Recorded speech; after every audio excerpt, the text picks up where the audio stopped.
गुरु ब्रह्मा गुरु विष्णु गुरुदेव महेश्वर गुरु साक्षात् परम ब्रह्म तस्मै श्री गुरवे नमः। जय जगन्नाथ दर्शक बंधु, जय गुरुदेव जगतर नाथ जगन्नाथ समस्त को खुशी रे रखंतु, आनंद रे रखंतु, समस्त जीवन रे हस खुशी भरी दियंतु। धर्म ज्ञान टीवी यूट्यूब चैनल परिवार को आपण मान को स्वागत।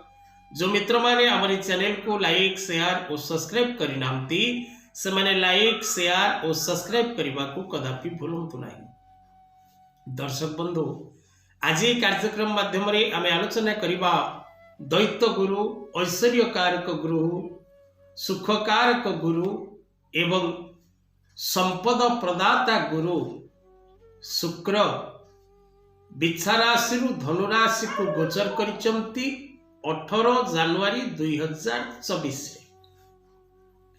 निजर समराशि बिच्छा राशि निजर समराशि बृहस्पति धनुराशि रे प्रवेश करिचंती दैत्य गुरु सर्व सुख प्रदाता ग्रह शुक्र। शुक्र बीर्जकारक ग्रह, शुक्र सौंदर्यकारक ग्रह, शुक्र कलाकारक ग्रह, शुक्र विशेष करी व्यक्तिर समस्त प्रकार सुख भौतिक सुख प्रदानकारी ग्रह शुक्र। तेणु शुक्रंकर राशि परिवर्तन हेछि एवं शुक्रंकर राशि परिवर्तन 18 जानुआरी 2024 रात्र 8:56 समय बिच्छा राशि मूला नक्षत्र धनु राशि रे शुक्र ग्रह प्रवेश करिचंती। विशेषकर दर्शक बंधु 12 फेब्रुआरी 2024 पर्यंत शुक्र धनु राशि रे अवस्थान करिवे, परे मकर राशि रे प्रवेश करिवे। ज्योतिष शास्त्र अनुसार दर्शक बंधु शुक्र जो जातक रे मजबूत थाए, शुक्र जो जातक रे उच्चस्थ थाए, शुक्र जो जातक रे शुभ फल प्रदानकारी ग्रह ही थाए, से व्यक्ति देखा सौंदर्यपूर्ण ही था। व्यक्तिर वेश भूषा चाली चलन आचार विचार संस्कार व्यक्ति विशेष मान को आकर्षित करिथाए।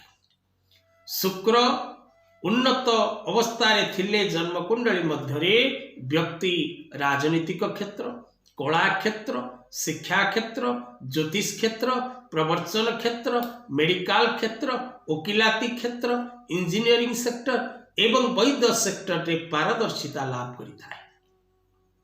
तेणु शुक्रंकर एही राशि परिवर्तन प्रभाव दर्शक बंधु 12 गोटी राशि व्यक्ति विशेष मान को किपरि प्रभावित करिवो आज आम कार्यक्रम माध्यम रे जानिबा। ज्योतिष शास्त्र रे प्रमाण रहिछि शुक्र गोचर हिसाब रे चतुर्थ, पंचम, एकादश और द्वादश भाव रे शुभ फल प्रदान करिथांती। ज्योतिष शास्त्र मध्य वर्तमान स्थितिर ग्रह अवस्थिति को आधार करी विचार करिबार क्षमता रखिथाए।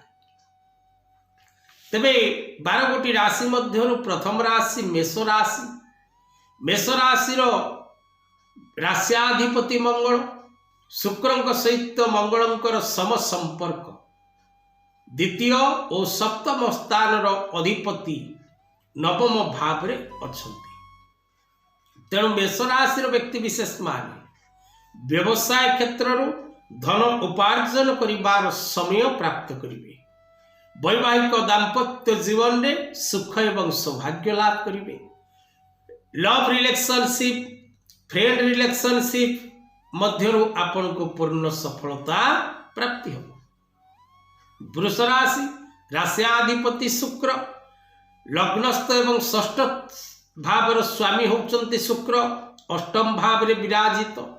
तेणु विशेषकर वृष राशि व्यक्ति विशेष माने धन जनित समस्या रे पड़िबे, शारीरिक असुस्थता भोग करिवे एवं जानवाहन दुर्घटना रो जोग रहिछि। मिथुन राशि मित्र राशि शुक्रंकर। तेणु मिथुन राशि निमंते द्वादश और पंचम भावर स्वामी सप्तम।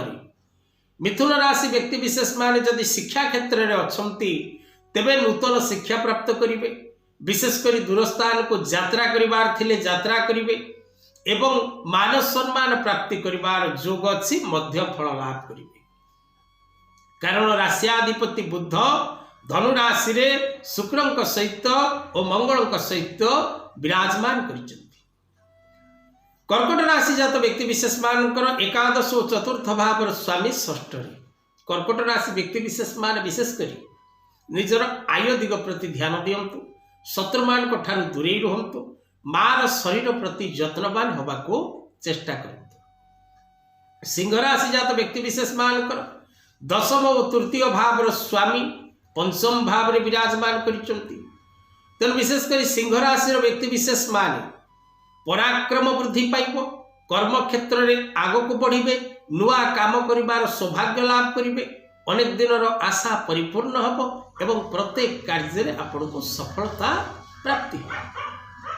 कन्या राशि व्यक्ति विशेष मान भाग्याधिपति और द्वितीयाधिपति होउचंती शुक्र अवस्थान करिसेंती चतुर्थ भाव रे।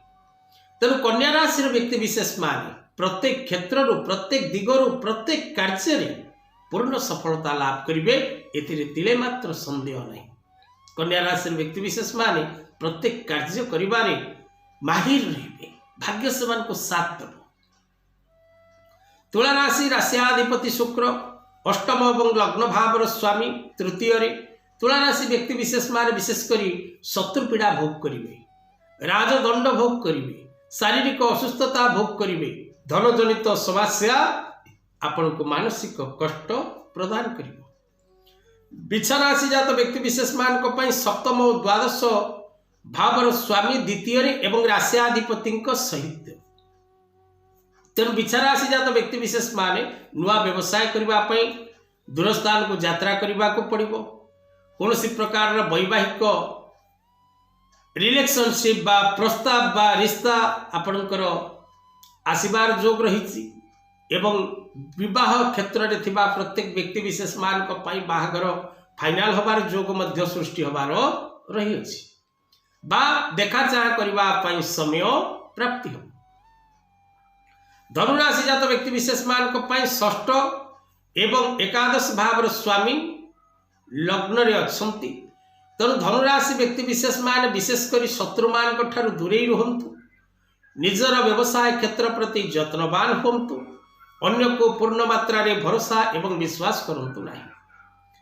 मकर राशि व्यक्ति विशेष माने विशेष करी संतान संतति शारीरिक असुस्थता को नहीं चिंतित रहिबे, निजर मान सम्मान प्रति विपद रही एवं कर्ममय जीवन रे आपण पतनाभिमुखी दिग को गति करिवे। तेणु सेति प्रति सावधान रहिबे।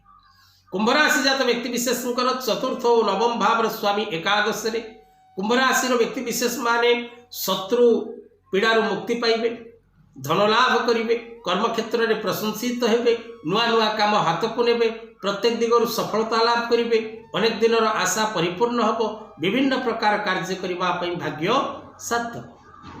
मीन राशि जात व्यक्ति विशेष मानकर तृतीय और अष्टम भाव स्वामी दशम रे। शत्रु पीड़ारू मुक्ति मिलिबो, पराक्रम वृद्धि पाइबो, नुआ नुआ काम हाथ को नेबे, व्यवसाय क्षेत्र में सफलता लाभ करिवे एवं नूतन पद पदवी प्राप्त करिवे, शारीरिक असुस्थता सुस्थता दिग को गति करिवे, भूमि भवन वाहन क्रय विक्रय करबा पई समय उत्तम रहिबो।